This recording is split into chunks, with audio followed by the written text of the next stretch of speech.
Good morning, everybody, and welcome to Hardly Working with Alex. This morning I'm at my shop. I come in about a half hour to an hour before anybody else comes in and to do some paperwork. I'm going to run the payroll for the guys, everything else. But anyways, I wanted to show you where I work and what I'm planning to ultimately give up. As I mentioned, it's a machine shop. We make aerospace components. Been doing this my whole life, 40 something years experience. But anyways, I'll show you the shop, I'll show you the guys, and this is what ultimately I'm going to be giving up when I retire. One thing I do want to talk about is a shop like this is you can't really sell it as a business normally. If I were to sell this shop and new people would come in, my customers would not trust that they would get the same service. So they would probably pull every bit of work out. So in order to sell a business like this, you're basically just selling it for the equipment. And so, it's not a kind of business where you can sell the book, and with the book is all the customers and all the work that's with it. This is a viable machine shop, and I could sell it to somebody if they wanted to bring their own work in, but most likely you just piece part it out and sell it. So when I retire in 4 years, that's a process that I'm going to have to go through, and you will see how that goes. But I'm going to wait till the guys come in and get situated, and I'll give you a tour of the shop. And this is what I do for work. Looking forward to not having to work anymore. But I want to mention again that I'm blessed to be in this position. But if there's some people, I guess, that want to work until they're 70 years old. Not me. There's a lot of other things I would do if I didn't have to work. I don't think I would be. I don't think I would have trouble finding things to do. There's a lot of things I'd like to do, and I think that I want to enjoy the final chapters of my life as much as possible. Anyways. Well, I'm gonna shut this down, and anyways, we're gonna wait for the guys to come in, get situated, and I'll show you around the shop. I'll show you what I do. Anyways, all right, here we go. This is the shop. We're CNC Machine Shop. This here is Carlos. Carlos has been here for 4 years. How you doing, Carlos? How's everything going? Good. All right, Carlos is a great guy. Always here, sharp guy, hard worker. Anyways, this is one of our VF2s. We buy exclusively Haas machines. They're made in the United States, and they're very easy. There's always people to work on them, and they're relatively inexpensive. Right now, Carlos is working on a part. This goes on to the 767. Actually, they don't make the 767 passenger plane anymore. They make the cargo and the C-46, which is a aerial refueler that they're going to replace all the KC-135s with. But anyways, this is ultimately for the Boeing 767 platform planes. There we go. These are the parts that are already done. They're in process. Walk through the shop. We've got a couple lathes. This here's Ryan.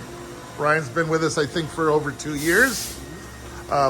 Everybody I've ever hired here has been really great guys. Never had a problem with anybody. These parts actually go on to the C-130, Lockheed C-130. It's a little pin. Not sure exactly where it goes, but they've been making the C-130 since the 50s, and yeah, they still make them to this day. Anyways, this is one of our lathes, small little chucker. We've got another lathe here, the ST15 for bigger turning work. Got another VF2 over here, but as I mentioned, it's a very small shop.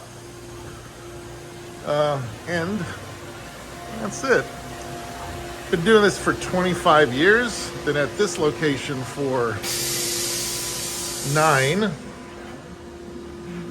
All right, so that was a quick tour of the shop. What I don't want to do is I don't want to get into the nuts and bolts of how to run a machine shop or the specifics about everything. I just want to show you generally the shop. There's a lot of people on YouTube who do this. This is the content they want to do, and I recommend you search for that stuff. I'm not going to get into it. Anyways, there's a couple other things that I wanted to mention. When you retire, when you start collecting Social Security, you're allowed to work, and before the age of 67, which is your full retirement age, you can work, I think, $23,000 worth of work. This is what my understanding. Please, I'm not trying to give advice. If you want to know this stuff, go onto the IRS and Social Security websites and find out for yourself. But I believe that you can earn something like $23,000. And I intend to work. I intend to do manufacturing engineering, which is primarily CNC machine programming and tool design and things like that for people who need some help with programming. And that's something that I can do on the road with a computer. I'm planning to keep the shell company that this is under so that I can pay myself the amount, make sure I don't go over, but also be able to write off things easy. You know, I'm probably going to get Starlink to work on the road, and if that's the case, then I'll probably just keep that as my internet provider. I'm going to talk to my accountant. Any of this, I'm not an accountant. Please don't, I'm not offering advice, but I'm going to talk with my accountant about, okay, I'm going to be working on the road part-time. What can I write off? Can I write off part of my trailer? Can I write off, I'm sure I'll be able to write off the Starlink, or at least a big chunk of it. Anything about the trailer that requires the solar panels and the solar generation for that to be able to work, you know, remotely. And so I think keeping the S Corp shell that this business is under will be helpful to be able to write that stuff off, at least partially. I'm going to talk with my accountant to see what can be done, what's possible, what's legal. Anyways, another thing I want to talk about is health insurance. My wife works, and when I can get on health insurance with her company, it's really convenient. It's a couple $100, maybe $300 to be on a pretty good plan. But right now, where she works, they do not include spouses. So I'm on the Covered California Obamacare end of things, buying insurance on the exchange. And because I'm 61, I get a silver plan.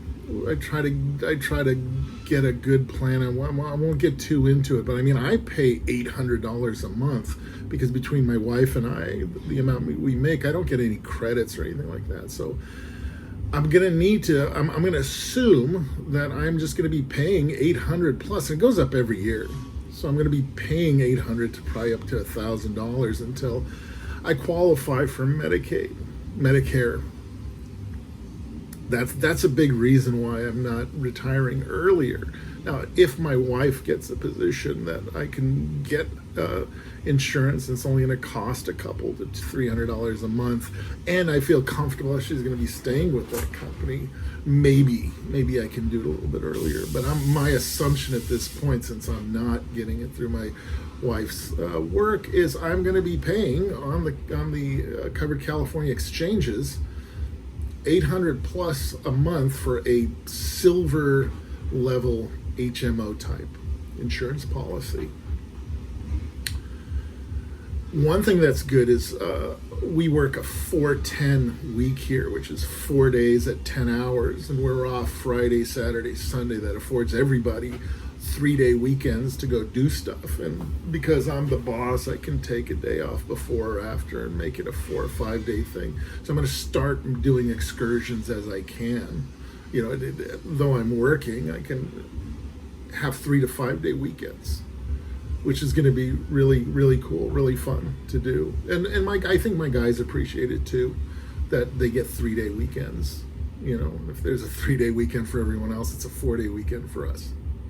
I'm happy about it. I think everybody's happy about it. It's going to afford me time to go start and practice this life. Also, I don't know much about YouTube content. I just started this, and I know the most important thing is just to start. So I'm just using my iPhone, doing basic rudimentary editing, and as I go along, I'm sure I'll learn more, and the videos are going to get better. But I think the most important thing is to just start. I'm sure I'll look back at some of these videos and just cringe, and I think you're supposed to. It lets you know that you're getting better at it.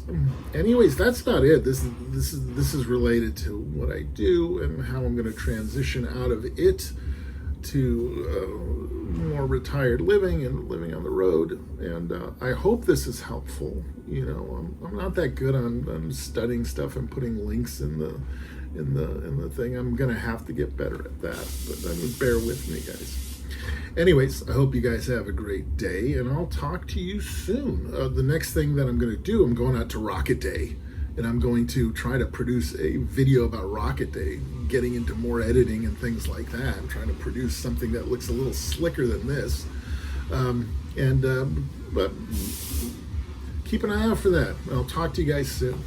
All right.